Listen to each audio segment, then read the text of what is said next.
10 ரூபாய்ந்தாரே ஒரு உனப்ப தட்டுந்தாரே ஒத்துக்கிட்டு வாடி நம்ம வட பக்கம் போவோம்.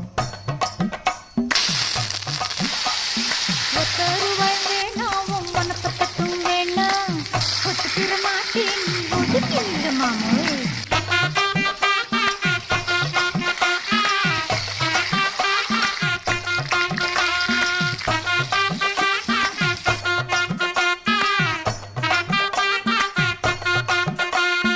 பத்து ரூபாய்ந்தாரே ஒரு பதிக்கஞ்சங்கிலிதாரே பச்சை கிளி வாடி நல்ல படப்பு பக்கம் போவோம்.